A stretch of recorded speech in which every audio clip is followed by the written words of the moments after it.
Okay guys, so step one in the Open Your Hip series is to sit yourself in as deep a squat as you can manage. Start with your feet just over shoulder width apart, toes slightly turned out, so not straight ahead, slightly turned out. And all we're going to do is sit hips back and down, push your knees out so they're over their toes, and we get down nice and low. Again, we're trying to keep ourselves so our back is upright. So if I show you from the side, we think about chest up, nice neutral spine, knees are soft, hips go back, and you sit down as low as you can, keeping the distance, same distance between your knees. Knees are tracking over your toes. What I'm trying to achieve is this low hip position with my back the same line as my shins. So I'm not rounding forward here or hunching up in this way. That's not a squat. Yeah, chest is up, shoulders are back, head is looking straight forwards, and I'm going to sit down here as low as I can. I'm going to try and hang out for 60 seconds to 120 seconds, 1 to 2 minutes to start off with. If you have difficulty getting that low, you can use a squat rack, a table, anything you can hang off of. And again, you're going to position yourself where you're facing that. Again, drop down low. If you need to, take some of the weight in your hands. But we're just trying to get you in a position where you can push your knees out, feel some tension through your quads, and start working the muscles on your back to keep your back upright. Again, hang out there.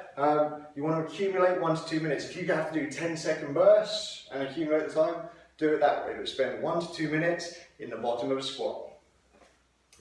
Step 2 in our hip opening series, we're going to get ourselves into this half kneeling position here, where you're on one knee. That knee is directly under your hip. You're going to push the knee down to the floor, and your back foot to start off with is going to be flat on the floor with your toe facing in towards your bum. Your other foot is out in front of you, this 90-90 position where you've got a 90-degree bend at the hip, 90-degree bend at the knee. We're going to squeeze our bum, so squeeze your right bum cheek, suck your belly button in towards your spine, push yourself forwards as far as you can, keeping your heel flat on the floor, so we're coming through here, and then squeeze your bum cheek, okay? So we're driving the hips forwards, keeping neutral spine. You're going to hold that for 3 or 4 breaths, and then we're going to sit back on that back leg. Pull that toe towards us. We're going to come back up. Squeeze forwards, again, squeezing our glute, sucking our belly button in, keeping the heel flat on the floor, not letting the ankle collapse in, squeezing the bum cheek, and come back. Again, you're going to hold each forward stretch for 3 or 4 breaths. And after the third push forwards, you're going to take that back toe, push it onto the floor, and extend your heel backwards to take your knee off of the ground.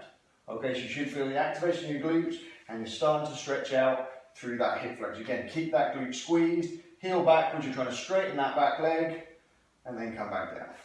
Okay, we're then going to repeat that on the other side. Step 3 in our hip opening series is going to be a frog stretch. So we're going to start with our knees on the floor, and we'll spread our knees as far out as we can get them.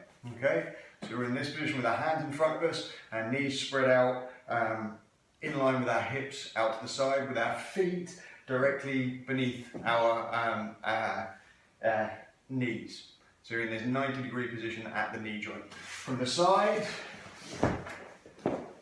we're getting here on our hands and knees, spreading our knees apart as far as we can. Yeah, and we're getting, as you can see, my ankle is directly underneath my knee, my hands are here, I'm trying to keep this neutral spine, so I have a curve in my lower back. From there, what I'm going to do, I'm just going to move back until I can feel a real stretch through the inside of my thighs, and until I feel that my bum is starting to tuck underneath me, and then I'm going to come away from the stretch. Yeah, come back, and come away from the stretch. I'm going to do that 5 or 6 times, and on the 5th or 6th sit back, I'm going to hold into the stretch.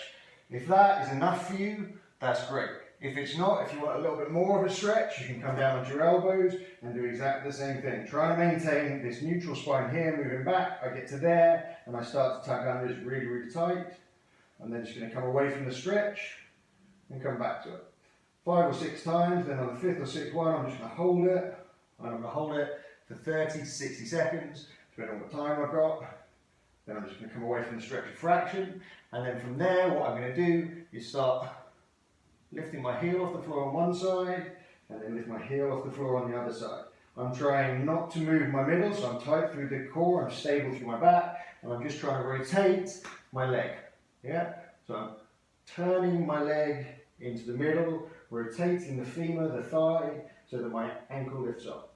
And I'm going to do 12 of these, so 6 on each leg. So move number 4, you're going to be sitting down on your bum. You're going to put your feet out to the side, so if you were sat here, you're going to turn your fingers around so they're pointing behind you, supporting your chest up nice and high, shoulders externally rotated. We're going to bring our feet in to roughly where our knees are, or knees would have been if our legs were straight. We're going to keep the inside edge of our foot flat on the ground. We're going to take our knee down to the floor. We're then going to alternate, go on the other side, pull the knee down to the floor. And what we're trying to do is not move our upper body too much. Yeah, so I don't just want to rock side to side. I'm trying to lock my upper body, trying to get all the movement occurring through my hips. I'm rotating my femur, my thigh inwards, bringing the knee down to the floor. Holding that for a second, coming back up. I'm trying to brace my core so my belly button is staying facing forwards, and I'm really working the rotation and the movement through my hip joint. Again, I'm going to do 12 of those, and then move on to number 5. So our 5th move for opening up our hips, we're going to sit ourselves up. Again, we're going to use our arms as support, so we're going to turn our hands to just behind us, and our fingers are going to be pointed out 90 degrees to the side. So they're not all the way rotated round, they're pointing out away from our body. We're going to start with our legs were out in front of us, we bring them in so the heels are roughly where the knees were, and all we're going to do, we go from a position where we support ourselves on our shoulders, we push our shoulders down to the ground, there's tension through the shoulders. We're going to bridge up high with our hips and come into the table position here. Squeezing our bum, pushing up all the way. Then we're going to come back and come back through to a straight leg position. Come up, bridge through the table, come back to this straight leg position. Sit your hips down. Up and back. Straight legs. Again, when we come back, you can pull your toes back if you want, or take your weight on your hips, and then come up again to here. Straight legs to sitting through the bridge. Now, once you're confident you've got 12 to 15 of those are comfortable and your shoulders are feeling strong, we're going to come up. When we get to this bridge, we're going to take the arm up in the air and point it over towards the other wall. So our hips are still facing up, but our shoulders are now square to the hips, pointing to the other wall. Then we come back down, sit through. Come up, hips up, shoulders point towards the other wall. Come back down, come back up, hips up high, come across to the other wall. Again, you can do 12 of those.